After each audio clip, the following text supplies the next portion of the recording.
Kitab Sang Pencipta. Kita harus membentuk perasaan kita berdasarkan kitabullah. Oleh itu, kita harus mempelajari kitab Allah Subhanahu Wa Taala dalam bahasa kita sendiri terlebih dahulu.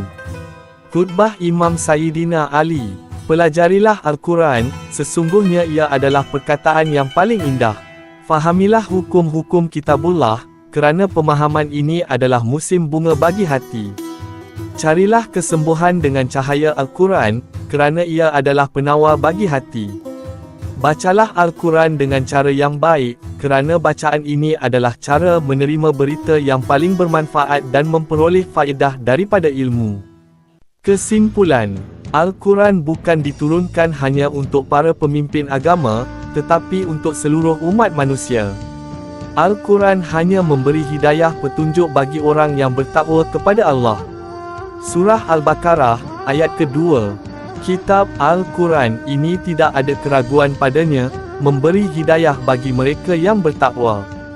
Surah Toha, 2-3, kami tidak menurunkan Al-Quran ini kepadamu untuk menyusahkanmu, tetapi sebagai peringatan bagi orang yang takut kepada Allah.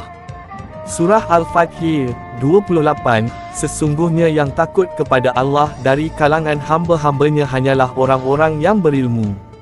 Kesimpulan, adalah tidak masuk akal jika anda mengatakan bahawa manusia lebih tahu daripada Allah Subhanahu Wa Taala. Adalah tidak masuk akal jika kamu mengatakan bahawa anda beriman kepada kitab Allah, padahal kamu tidak mengetahui apa yang tertulis di dalamnya. Oleh itu, kita perlu memahami apa yang diturunkan oleh Allah dalam kitabnya. Jika kita tidak memahami bahasa Arab, kita perlu membacanya bersama terjemahannya. Kebanyakan ulama berkata kepada rakyat, kami akan menjelaskan kepada kamu apa yang telah diturunkan oleh Allah kepada kamu, kerana kamu tidak mampu memahami kitabnya. Namun, sebaliknya, kita hanya dapat mengetahui dengan sebenar-benarnya apa yang Allah sampaikan kepada kita daripada Allah Subhanahu Wa Taala sendiri. Oleh itu, kita harus mempelajari apa yang dikatakan Allah kepada kita terlebih dahulu dari kitab yang diturunkannya. Artinya, kita harus mempelajari agama Allah daripada Allah Subhanahu Wa Taala. Rasulullah SAW bersabda, orang yang paling baik dalam kalangan kamu ialah orang yang mempelajari Al-Quran dan mengajarkannya. Rasulullah SAW bersabda, bacalah Al-Quran. Sesungguhnya pada hari kiamat, Al-Quran akan datang sebagai pemberi syafaat bagi orang yang membacanya. Apabila Rasulullah SAW dan Sayyidina Imam Ali bersabda, bacalah Al-Quran, orang yang mendengar kata-kata itu adalah orang Arab yang memahami bahasa Al-Quran. Oleh itu, ketika kita membaca Al-Quran, kita juga perlu memahaminya.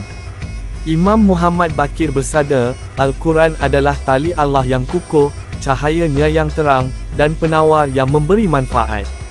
Imam Jafar As-Sadiq bersabda, Al-Quran bukan hanya untuk suatu zaman tertentu. Al-Quran sentiasa baru pada setiap zaman. Taurat, Ulangan 6, ayat ke-6 hingga 7, Allah Subhanahu Wa Taala berfirman, perkataan-perkataan yang aku perintahkan kepadamu pada hari ini hendaklah tetap di dalam hatimu. Ajarkanlah semuanya itu dengan sungguh-sungguh kepada anak-anakmu. Bicarakanlah tentangnya ketika kamu duduk di rumah, ketika kamu berjalan di jalan, ketika kamu berbaring, dan ketika kamu bangun. Adi bin Hatim telah memeluk Islam dari agama Kristian. Kemudian suatu hari dia bertanya kepada Rasulullah SAW tentang firman Allah dalam surah At-Taubah 31, mereka menjadikan pendeta-pendeta Yahudi dan rahib-rahib Nasrani sebagai Tuhan-Tuhan selain Allah. Lalu dia berkata, wahai Rasulullah, kami tidak menyembah mereka. Rasulullah SAW bersabda, bukankah mereka menghalalkan apa yang Allah haramkan, dan mengharamkan apa yang Allah halalkan, lalu kamu mentaati mereka? Adi bin Hatim menjawab, ya, kami taat. Rasulullah SAW bersabda, itulah ertinya menyembah mereka, iaitu menjadikan mereka sebagai Tuhan selain Allah. Kesimpulan, agar kita tidak terjebak dalam keadaan yang sama, kita wajib mengetahui perkara yang dihalalkan dan diharamkan oleh Allah Subhanahu Wa Taala. Imam Jafar As-Sadiq bersabda, apabila suatu hadis daripada kami, Ahlul Bait, sampai kepada kamu, bandingkanlah ia dengan kitab Allah. Jika ia sesuai dengan kitab Allah, maka terimalah. Jika ia bertentangan dengan kitab Allah, maka tinggalkanlah, kerana kata-kata itu bukan daripada kami. Ciri-ciri zaman fitnah. Semua fitnah yang berlaku di dunia berpunca daripada menjadikan kata-kata yang bertentangan dengan kitab Allah sebagai peraturan hidup. Zaman fitnah adalah zaman ketika umat Islam tidak mempunyai satu otoritas atau kepemimpinan bersama yang disepakati oleh semua umat. Khutbah Imam Sayyidina Ali, ketahuilah bahawa setelah aku akan tiba suatu zaman kepada kamu. Pada zaman itu, tiada sesuatu yang lebih tersembunyi dan lebih tidak diketahui daripada kebenaran.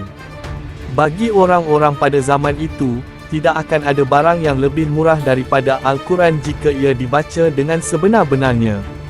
Dan tidak akan ada barang yang lebih laris, popular, daripada Al-Quran jika makna-maknanya diubah.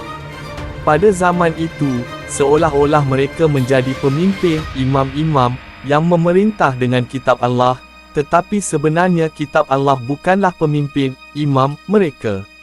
Di sisi mereka, yang tinggal daripada kitab Allah hanyalah namanya. Mereka hanya mengenal tulisan dan bentuk tulisannya, cara membacanya, tetapi tidak memahami maknanya.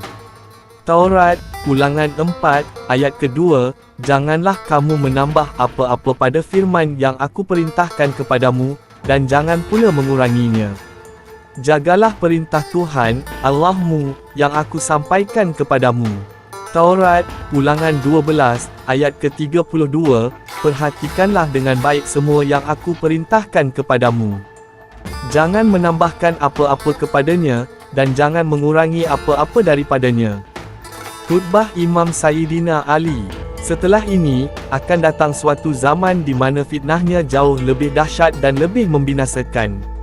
Apabila zaman itu tiba, hati manusia akan menyimpang daripada kebenaran. Setelah berada dalam keselamatan, manusia akan tersesat dan mengikuti jalan kedurhakaan. Apabila fitnah itu melanda, segala harapan akan menjadi porak-poranda. Apabila kesan-kesan fitnah itu muncul satu demi satu, kepercayaan manusia akan bercampur aduk dengan sangkaan. Barang siapa yang mengikuti fitnah itu lalu terjerumus ke dalamnya, fitnah itu akan menimpanya lalu membinasakannya. Dalam fitnah itu, manusia akan saling menggigit dan melukai satu sama lain seperti keledai liar. Dengan kata lain, manusia saling bermusuhan demi kepentingan masing-masing. Aturan urusan agama akan menjadi kacau, dan wajah kebenaran akan tertutup. Pada zaman fitnah itu, hikmah akan dihina, manakala kegelapan akan bersuara. Fitnah itu akan membinasakan penduduk padang pasir dengan kekuatan yang keras seperti kapal besi, lalu menginjak-injak dan menghancurkan mereka seperti keledai liar yang mengamuk. Fitnah itu akan menghapuskan tanda-tanda jalan agama, dan ikatan keyakinan iman akan terurai. Orang yang berakal akan menjauhkan diri daripada fitnah itu, manakala orang yang berpandangan pendek akan berpegang pada fitnah itu dan mengambil langkah tanpa pertimbangan. Kilatan dan petir fitnah ini sangat banyak, sering muncul dan memenuhi seluruh medan dunia. Dalam fitnah ini, hubungan kekeluargaan akan terputus, dan sesiapa yang ingin menjadi murtad kerana fitnah itu akan keluar daripada agamanya. Dalam fitnah itu, manusia akan dibunuh atau mereka akan takut lalu mencari perlindungan daripadanya. Manusia akan diperdaya dengan sumpah-sumpah. Orang ramai menyangka bahawa mereka beriman, lalu mempercayai mereka, dan akhirnya tertipu. Janganlah kamu menjadi bendera-bendera fitnah dan tempat lahirnya bid'ah. Arahkanlah diri kamu kepada tempat-tempat di mana tiang-tiang ketaatan kepada Allah ditegakkan. Jauhilah jalan-jalan syaitan, dan hindarilah dirimu dari tempat-tempat permusuhannya. Janganlah kamu memasukkan makanan haram ke dalam perut kamu, kerana Allah yang mengharamkan kamu daripada maksiat dan dosa serta memudahkan jalan ketaatan kepadanya sentiasa melihat kamu. Orang yang berakal akan melihat dan memahami akibat urusannya. Dia mengetahui awal dan akhir, serta baik dan buruknya. Ada orang yang menyeru manusia, dan ada juga yang memimpin serta mengajak mereka supaya taat kepadanya. Maka sahutlah seruan orang yang menyeru kepada Allah, dan taatilah dia. Lautan fitnah sudah bergelora dan melimpah. Bid'ah telah menggantikan sunnah dan diterima sebagai amalan. Masyarakat menjadi diam, lalu para pendusta yang menyesatkan manusia mula berbicara. Sesungguhnya kami adalah pakaian Rasulullah, saub, keluarga dan sahabatnya. Kami adalah penjaga khazanah Rasulullah dan pintu-pintunya. Masuklah ke rumah melalui pintunya. Sesungguhnya, sesiapa yang masuk melalui jalan selain pintunya, pasti akan disebut sebagai pencuri. Nabi SAW bersabda, "Aku adalah kota ilmu, dan Ali adalah pintu gerbangnya.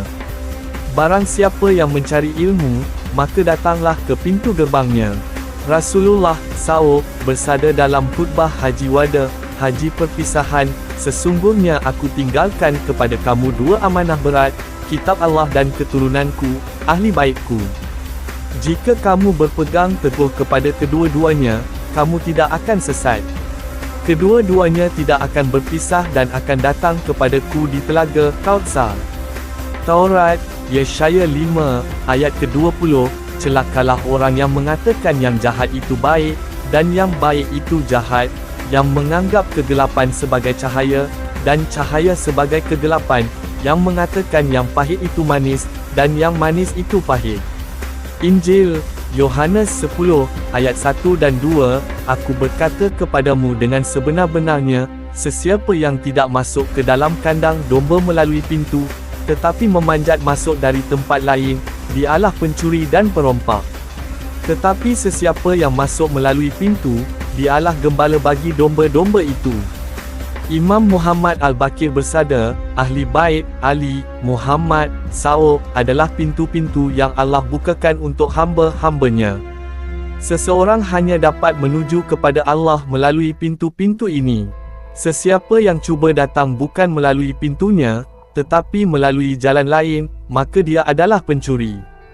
Injil, Yohanes 8, ayat ke-31 dan 32, "Jika kamu tetap berpegang pada ajaranku, kamu benar-benar adalah murid-muridku.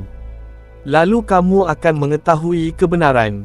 Rasulullah SAW bersabda, "Ibadah yang dilakukan pada zaman fitnah adalah seperti berhijrah kepadaku." Rasulullah SAW bersabda, "Apabila fitnah-fitnah datang, berpegang teguhlah kepada Al-Quran." Surah Ali Imran, ayat ke-103, "Dan berpegang teguhlah kamu semuanya kepada tali Allah, dan janganlah kamu bercerai-berai."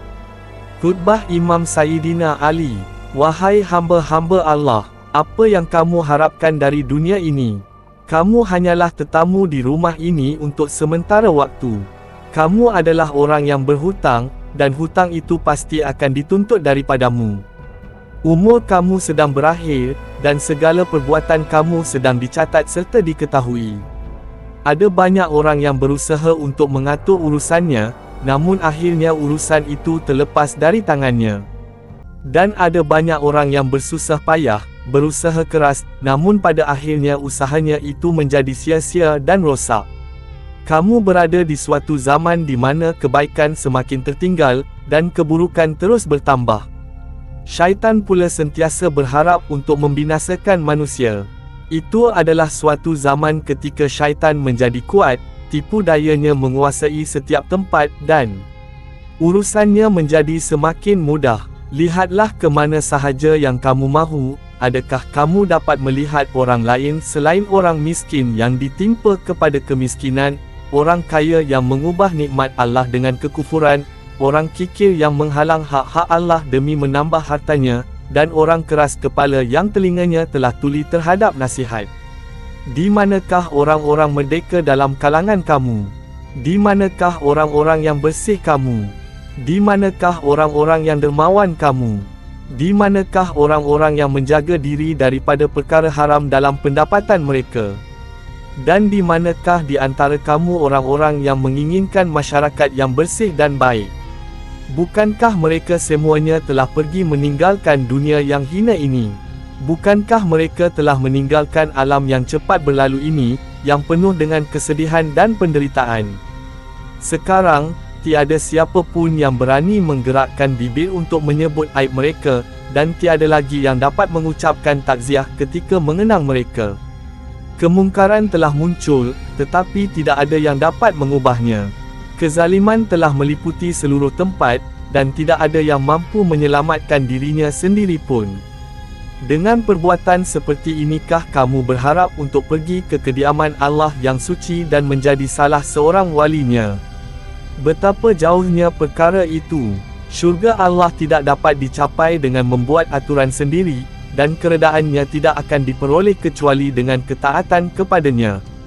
Semoga Allah melaknat orang yang menyuruh kebaikan kepada manusia sedangkan dirinya sendiri meninggalkannya, dan melarang keburukan kepada orang lain sedangkan dirinya sendiri melakukannya. Surah Al-Isra, ayat ke-18 dan 19, barang siapa yang menginginkan kehidupan yang cepat berlalu ini, dunia, maka di dunia itu kami segera berikan kepada sesiapa yang kami kehendaki, sebanyak yang kami kehendaki. Kemudian kami sediakan baginya neraka jahanam, dia akan memasukinya dalam keadaan tercela dan terusir. Dan sesiapa yang menginginkan akhirat, serta berusaha layak untuknya, sedang dia mukmin, maka usaha mereka itulah yang akan diberi balasan serta dihargai. Surah Al-An'am, ayat ke-32, dan tiadalah kehidupan dunia ini melainkan main-main yang sia-sia dan hiburan yang melalaikan. Dan negeri akhirat itu pasti lebih baik bagi orang-orang yang bertakwa. Tidakkah kamu menggunakan akal? Taurat, Kitab Ulangan 8, ayat ke-17 dan 18, janganlah kamu berkata, kekayaan ini aku peroleh dengan kekuatan dan kekuasaanku sendiri. Ingatlah kepada Tuhan, yang memberi kamu kekuatan untuk memperoleh kekayaan.